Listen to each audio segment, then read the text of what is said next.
As the people were becoming aware that Western-imposed reforms weren't in the interest of ordinary citizens, the West had to make sure that the people, their leaders, and the media would stay in line. To do this, the West continued funding certain non-governmental organizations. It's very funny because a lot of these non-governmental organizations are governmental. They're financed by the United States government. The NGOs that had the most political and media influence in Serbia were the Humanitarian Law Center, officially led by Sandra Orlović, who succeeded Nataša Kandić, the Center for Cultural Decontamination, led by Borka Pavićević, the Helsinki Board for Human Rights, led by Sonja Biserko, the Youth Initiative for Human Rights, led by Maja Mičić, and the Center for Euro-Atlantic Studies, led by Jelena Milić.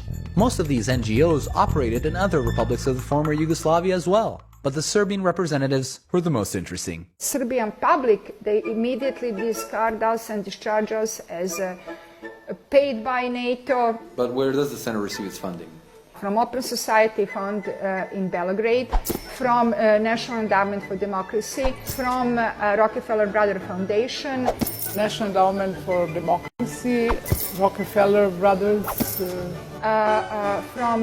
For two events from NATO Public Diplomacy, but it was not enough. So you are paid by NATO in a way? For two events. From the beginning when we were formed, it was support from Swedish Helsinki Committee and it's called, now it's Fund for Open Society, and it is the Soros Foundation. And some governments like Norway, which is very present in the region, not only helping NGOs but also state. The Norwegian People Aid built us a roof because it was ruined. Here we are, look at this, it looks like that. And then through different humanitarian programs and so on. Ko finansira centar?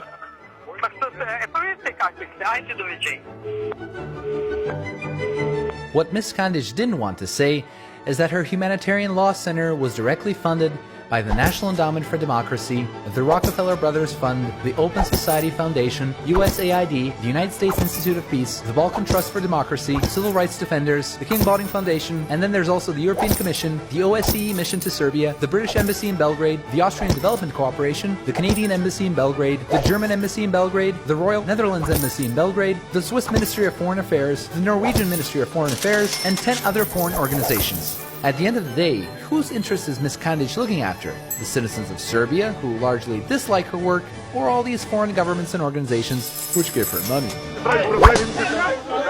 But the foreign financiers don't stop with the NGOs that I mentioned. Some also fund UCOM Lawyers Committee for Human Rights, Women in Black, Peščanik or Hourglass, Sanja Committee for the Protection of Human Rights and Freedoms, Civic Initiatives, and many others. Don't let the whole human rights mantra fool you. Ima li svako pravo na različito mišljenje? Nema.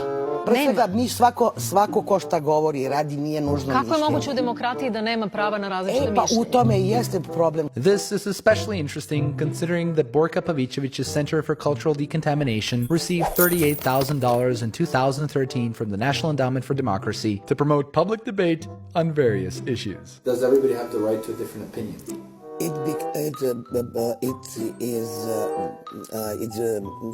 Some NGO members were also members of political parties at the same time, like Dušan Gamser, who was an economic advisor at the Center for Euro-Atlantic Studies, as well as the international secretary of the Liberal Democratic Party. So you're a member of a political party and you work at an NGO? Yes, why not?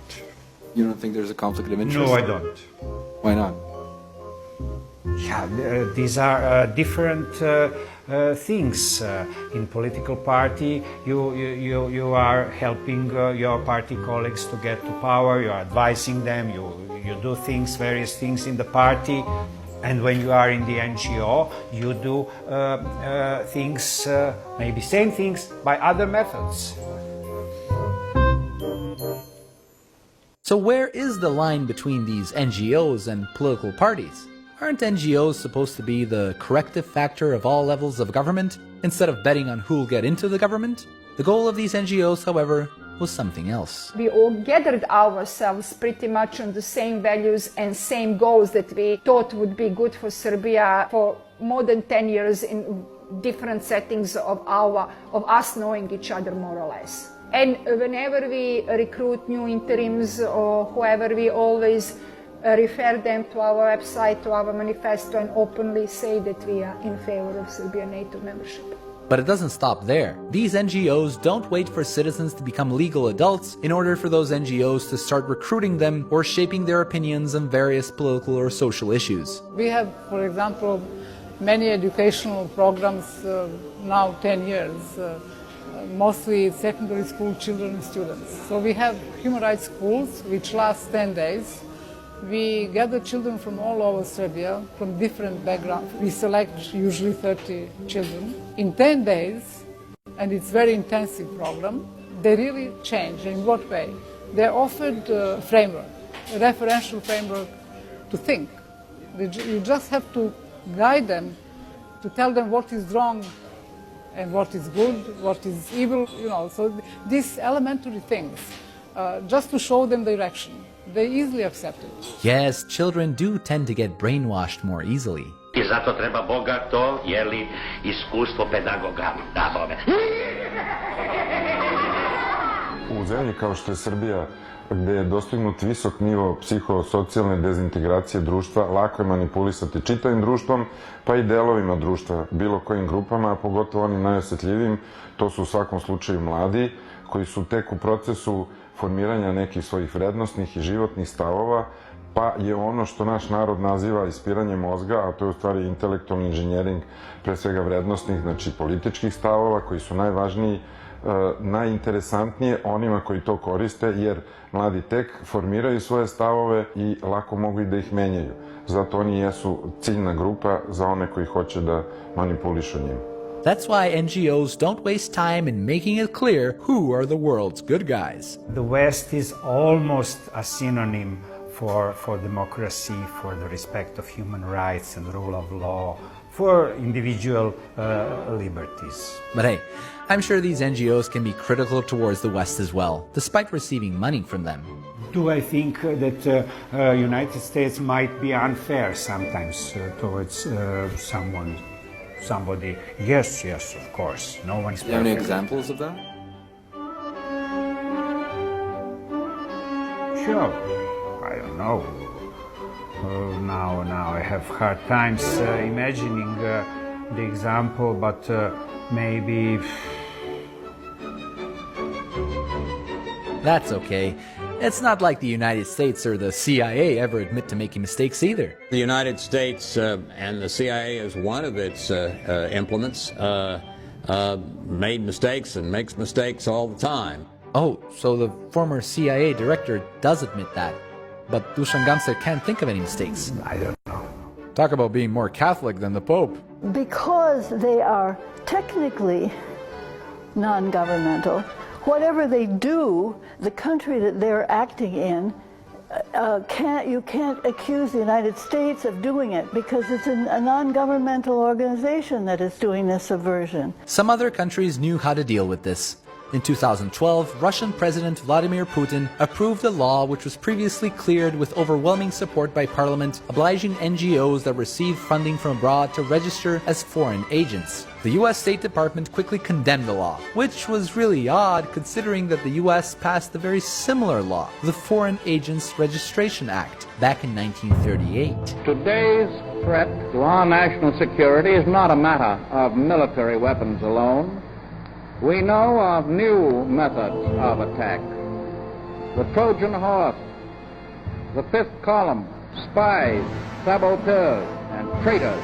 Our moral and our mental defenses must be raised up as never before against those who would cast a smokescreen across our vision.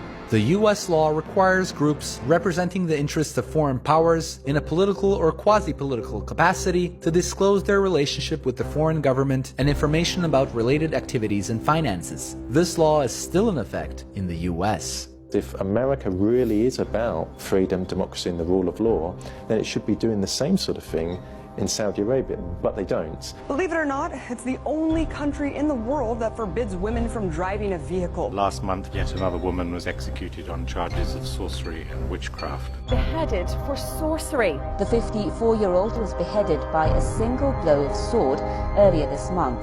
Saudi officials then dangled her corpse from a helicopter to make sure the public could see the grotesque result of the execution. A country where homosexuality is punishable by death. A country where apostasy is punishable by death. A country where adultery for women is punishable by death. Oh, well, no, men are allowed to have as many wives as they want. Let's have a look at the situation for women. They barely have any rights. Their rights in education is restricted. They're restricted when it comes to elections. So that just shows what Saudi Arabia is like domestically. But you could argue there's even a more sinister aspect to Saudi Arabia. Saudi Arabia has been and remains the leading exporter of Islamic extremism to the world and Islamic terrorism in the world. It was Saudi Arabia that gave birth to Al-Qaeda, from 9/11 to Bali, to Madrid, to London, to Damascus. The roots go all the way back to Saudi Arabia. Wow, from what this guy's saying, Saudi Arabia sounds like a horrible place. It must be on top of America's terrorist list. Well, they're not at all on top of America's terrorist list. Saudi Arabia is one of America's closest allies in the world because of the business links there. If the Americans were so sincere about protecting and encouraging human rights in the world and democracy, there'd be an American naval flotilla off the coast of Saudi Arabia.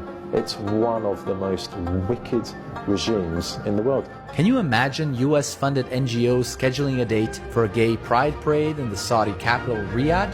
Or perhaps a punk band similar to the Russian Pussy Riot bursting into a mosque to denounce the Saudi monarchy? What do you think would happen to them?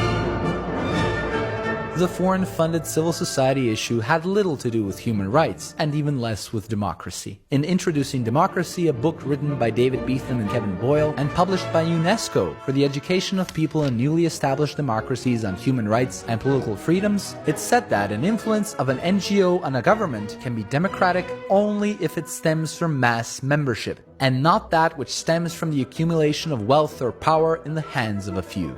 In Serbia, according to their websites or statutes, the Center for Cultural Decontamination had 14 members, the Helsinki Board for Human Rights had 9 members, the Humanitarian Law Center had 8 members, and the Center for Euro-Atlantic Studies had 4 members. As for the funding, despite these organizations practically framing the word transparency on their walls, they never were very transparent regarding how much money they received. So I did a little investigative work and sent out questionnaires to all of the sponsors of the organizations that I mentioned, asking how much money they gave to the NGOs. A few actually replied.